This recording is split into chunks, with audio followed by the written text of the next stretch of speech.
నమస్తే శ్రీమాత్రే నమః శ్రీకృష్ణాయ నమః ఆదిత్యాయ సోమాయ మంగళాయ బుధాయ చ గురు శుక్ర శనిభ్యశ్చ రాహవే కేతవే నమః.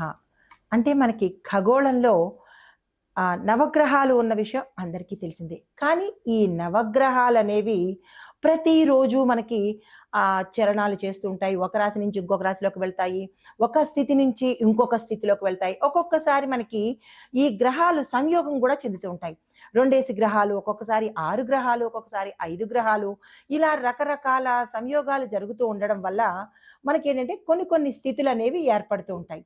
ఈ స్థితులలో మనకి ఇప్పుడు సెప్టెంబర్లో మనకి గజకేసరి అనే రాజయోగం ఏర్పడబోతోంది. అయితే ఈ గజకేసరి రాజయోగం అంటే ఏంటి? గజం అంటే అందరికీ తెలుసు ఏనుగు, మరి కేసరి అంటే అందరికీ తెలుసు సింహము. అయితే వీళ్ళిద్దరి కలయిక ఏమిటి అని అనుకోవచ్చు. అంటే గజకేసరి రాజయోగం అనేది యోగాలలోకెల్లా అత్యంత మహోన్నతమైనటువంటి రాజయోగం అనమాట. అయితే ఇవి ఇప్పుడు మనకి అదృష్టవశాత్తు 12 సంవత్సరాల తరువాత ఇటువంటి అమోఘమైన, అత్యున్నతమైన, మహిమాన్వితమైనటువంటి ఈ రాజయోగం అనేది ఏర్పడబోతోంది. అయితే మరి జ్యోతిష శాస్త్ర ప్రకారము ఈ రాజయోగానికి ఖగోళానికి ఏమిటి సంబంధము అంటే కనుక, జ్యోతిష శాస్త్రంలో చంద్రుడు మనఃకారకుడు. అంటే ఒక్కొక్క గ్రహానికి ఒక్కొక్క విశిష్టత ఉంది. చంద్రుడు మనసుకు, సౌఖ్యానికి, ప్రజ్ఞాపాఠవాలకి అధిపతి అనమాట. అయితే తర్వాత మనకి గురువు ఉన్నాడు. గురుగ్రహం ఏమిటి ఇస్తుందంటే జ్ఞానము, ధనము, సద్గుణము ఇస్తుంది. విశేషమైన ప్రతి ఒక్కళ్ళకి కావాల్సింది జ్ఞానం కావాలి, మనసు బాగుండాలి, ధనం ఉండాలి, సౌఖ్యం ఉండాలి. ప్రతి ఒక్కళ్ళు అదే కదా కోరుకుంటారు. అలాగే ఈ సమయంలో మనకి చంద్రుడు, గురుడు ఇద్దరు మోస్ట్ పవర్ఫుల్ ప్లానెట్స్ అనమాట. ఈ ప్లానెట్స్ మనకి ఈ సమయంలో సంయోగం చెందబోతున్నాయి. అయితే ఈ సంయోగం ఏర్పడే సమయము ముఖ్యంగా చంద్రుడి యొక్క కేంద్ర స్థానాలైనటువంటి 1, 4, 7, 10 ఈ స్థానాలు గురువుకు కూడా యుతి కలిశాయి. ఇంకా విశేషమైనదనమాట. అయితే దీని దృష్టి కేంద్ర స్థానంలో ఏర్పడే ఈ యోగంకి గజకేసరి యోగము అంటారన్నమాట. గజము అంటే బలాన్ని తెలిపేది. ఏనుగు బలానికి కదా ప్రతీక. కేసరి అంటే దేనికి ప్రతీక?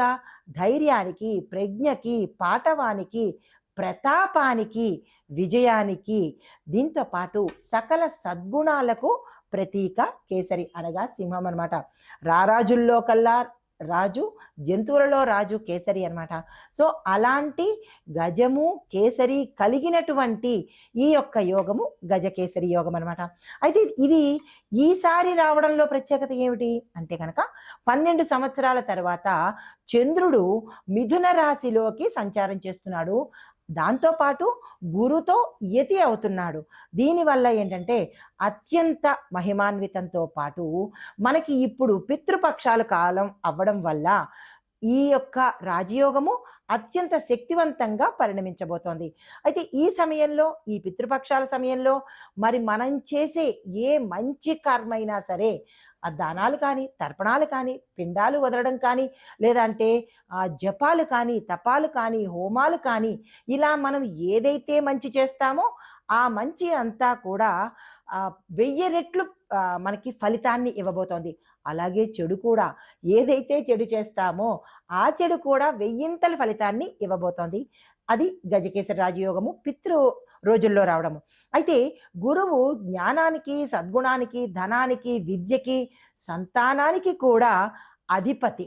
మరి చంద్రుడు మనసు, సౌఖ్యము, ప్రజలు, కరుణ, స్త్రీ, తల్లి ఇలాంటి వాటికి అధిపతి. మరి వీరిద్దరి యొక్క సంయోగం వల్ల ఏమి ఏర్పడుతుంది అంటే అన్ని సకలాలు ఏర్పడతాయి. అయితే మరి ఆధ్యాత్మిక దృక్కోణం ప్రకారం చూసినట్టయితే కనుక పితృపక్షంలో ఈ యోగం ఏర్పడడం వల్ల పితృదేవతలకు విశేషమైన శక్తి వచ్చి వాళ్ళ యొక్క ఆశీస్సులు మనకి ఉండడం వల్ల ప్రతి పని సులువుగా ఉంటుంది, ప్రతి దాంట్లోనూ విజయం ఏర్పడుతుంది. మరి పితృశాంతి పొందిన వాళ్ళ ఇంట్లో ఏమిటయ్యా ఉంటుందంటే ఆరోగ్యము, విద్య, సంతానము, ఐశ్వర్యము, ఆర్థికాభివృద్ధి. మరి ప్రతి మనిషికి కావాల్సింది ఇవే కదా. అయితే ఆధ్యాత్మిక పరంగా పితృదేవతల యొక్క అనుగ్రహంతో పాటు దేవదేవతల యొక్క నవగ్రహాల యొక్క అనుగ్రహం కూడా మనకి ఈ సమయంలో రాబోతోంది. అయితే మరి ఫలితాలు ఎలా ఉండబోతున్నాయి? ఆ ఫలితాలు ఏ ఏ రాసులకు ఎక్కువగా ఉంటుంది, ఏ ఏ రాసులకు తక్కువగా ఉంటుంది, ఏ ఏ రాసులు పీడించబడతాయి అనే అంశాలను మనము సవివరంగా తెలుసుకుందాము.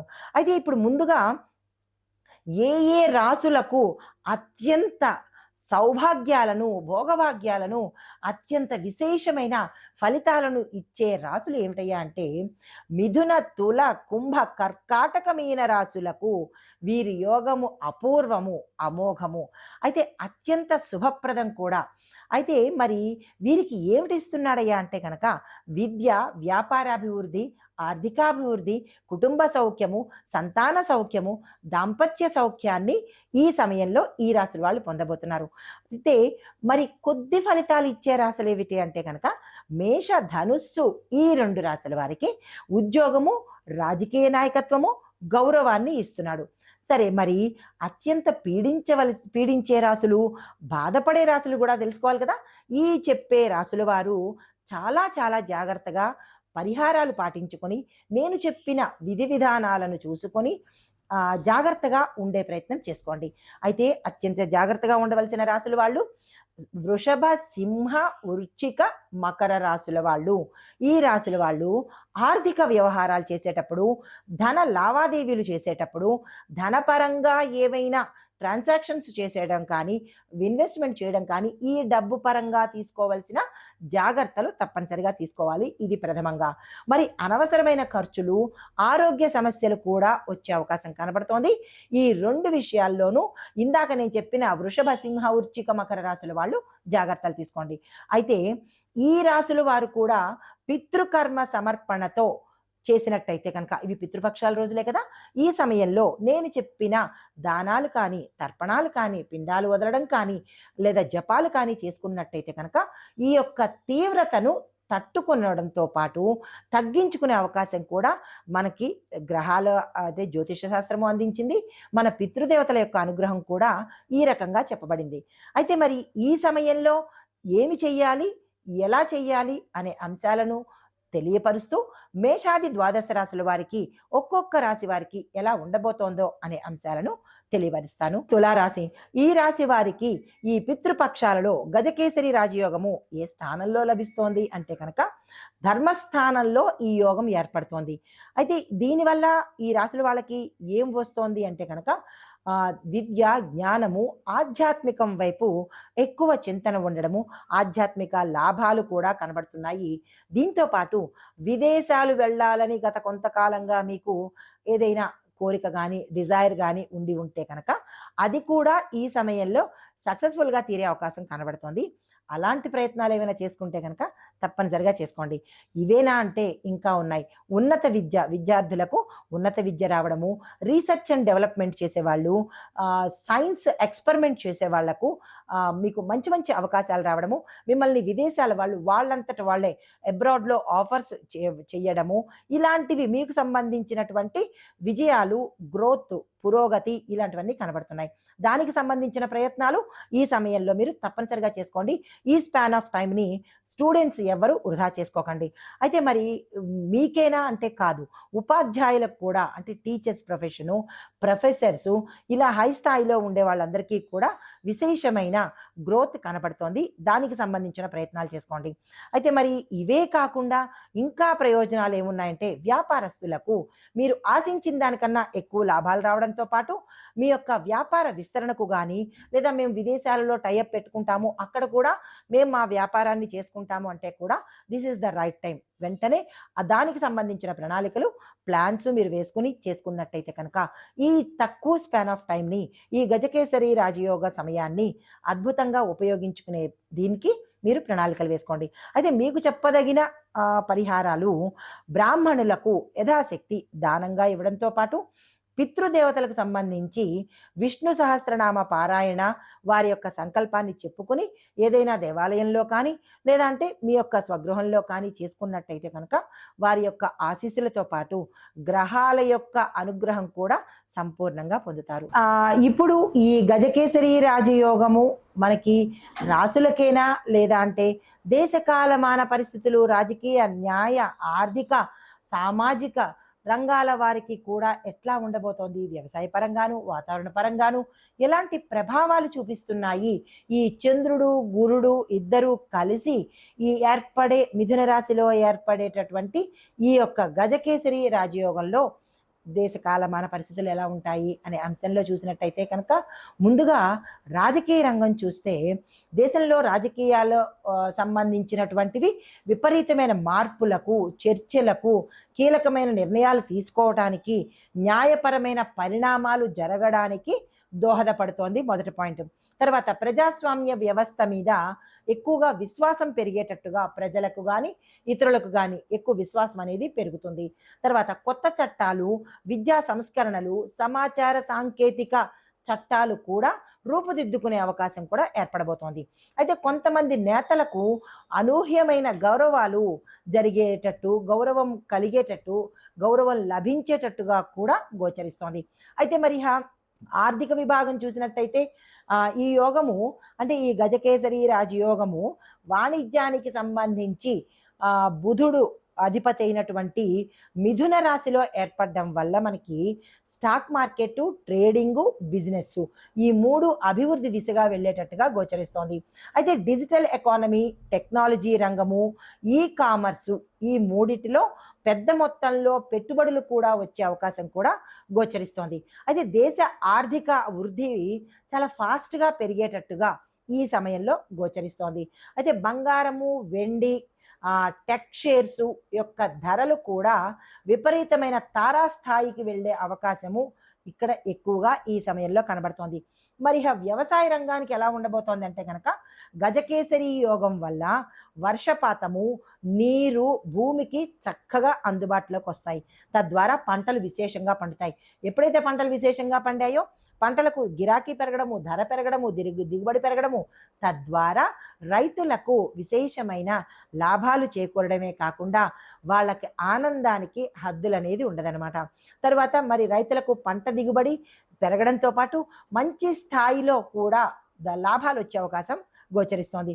మరి పితృపక్ష కాలంలో విత్తనాలు వేసిన పంటలు కూడా అంటే ఈ సమయంలో ప్రతి ఒక్క రైతు గుర్తుపెట్టుకోండి, ఈ సమయంలో మీరు పంటలు పండించడం, విత్తనాలు వేసినట్టయితే కనుక మీ యొక్క పంట రెట్టింపు స్థాయిలో విశేషంగా పండే అవకాశం కనబడుతోంది. ఏ ఒక్క రైతు దీన్ని విస్మరించకండి, మర్చిపోకండి, గుర్తుపెట్టుకోండి. తర్వాత వ్యవసాయ రంగంలో ప్రభుత్వ పథకాలకు సంబంధించి రైతులకు అనుకూలంగా ఉండేటట్టుగా చట్టాలు ఏర్పాటు చేస్తున్నాయి. తరువాత సామాజిక రంగం చూసుకున్నట్టయితే కనుక ప్రజల్లో ఐక్యత, సదాచారాలు పాటించడము, దాతృత్వం పెరగడము, దైవభక్తి పెరగడము, ఇలాంటి మంచి ధార్మికంగా ప్రజలు ఉండేందుకు ఈ సమయం చాలా చక్కగా ఉంటుంది. పూజలు, వ్రతాలు, నోములు, పితృతర్పణాలు, దానాలు, ఇంకా ఒకటేంటి జపాలు, హోమాలు, ఇలాగా ప్రపంచం అంతా మనకి అంటే ఈ దేశం అంతా కూడా చక్కగా ఉండే అవకాశం కనబడుతోంది. పితృపక్షం కావడం వల్ల అనేక కుటుంబాలు పితృకర్మలు ఆచరిస్తూ ఆధ్యాత్మికంగా ముందుకు వెళ్ళేటట్టుగా సామాజికంగా చాలా చక్కగా ఉండబోతోంది. దాన ధర్మాలు, సేవా కార్యక్రమాలు, గోపూజలు, అన్నదానాలు విశేషంగా పెరగబోతున్నాయి. అయితే మీడియా, సోషల్ మీడియా ద్వారా సానుకూలమైన చర్చలు కూడా మనుషుల మధ్య జరిగే అవకాశం కూడా ఈ సమయంలో గోచరిస్తోంది. అయితే మరి విద్యా సాంకేతిక రంగంలో ఎలాంటి మార్పులు వస్తాయి అంటే కనుక విద్యార్థులకు ఇది ఒక అద్భుతమైన సమయము. కేజీ నుంచి పీజీ విద్యార్థులందరికీ కూడా ఈ సమయం చాలా చక్కని సమయము. ఈ ఈ విద్యార్థులు ఈ సమయాన్ని అస్సలు ఒక్క నిమిషం కూడా వృధా చేసుకోకండి. పరీక్షల్లో విజయాలు, ఉన్నత విద్యకు అవకాశాలు, స్థాన చలనాలు అనగా మీరు ఈ దేశంలో కాకుండా వేరే దేశంలో చదవడానికి సమయము ఇది అనుకూలంగా ఉండబోతోంది. తర్వాత దేశవ్యాప్తంగా మనకి కొత్త విద్యా విధానాలు కూడా ఏర్పాటు చేయబోతున్నారు. టెక్నాలజీ ఆధారిత విద్యా సంస్కరణలు కూడా ప్రవేశపెట్టడానికి ఈ సమయంలో మనకి కొన్ని మార్పులు కూడా జరగబోతున్నాయి. సైన్సు, రీసెర్చు, డిజిటల్ లెర్నింగ్ ఈ రంగాలలో కూడా విశేషమైన అభివృద్ధి కనబడుతోంది. కొత్త టెక్నాలజీ, పేటెంట్లు, ఆవిష్కరణలు కూడా మనకి వెలుగులోకి వచ్చే అవకాశం కనబడుతోంది. ఇది విద్యాపరంగా. మరి ఆధ్యాత్మిక ప్రభావం ఎలా ఉండబోతోంది ఈ గజకేసరి రాజయోగం మీద? ఈ యోగంలో పితృపక్ష సమయంలో ఏర్పడడం వల్ల దేశవ్యాప్తంగా యజ్ఞాలు, యాగాలు, పితృకర్మలు, గోపూజలు, ఇందాక మనం చెప్పుకున్నట్టుగా దానాలు విస్తృతంగా జరిగే అవకాశాలు కనబడుతున్నాయి. దేవాలయాలు, పుణ్యక్షేత్రాలు జనసందోహంతో నిండిపోతూ భక్తి భావంలో, భక్తి సముద్రంలో మునిగిపోయే అవకాశం కనబడుతోంది. అయితే విష్ణువుకి, శివుడికి, గణపతికి ఆరాధనలు, పూజలు ఎక్కువగా అయ్యే అవకాశము ఈ సమయంలో కనబడుతోంది.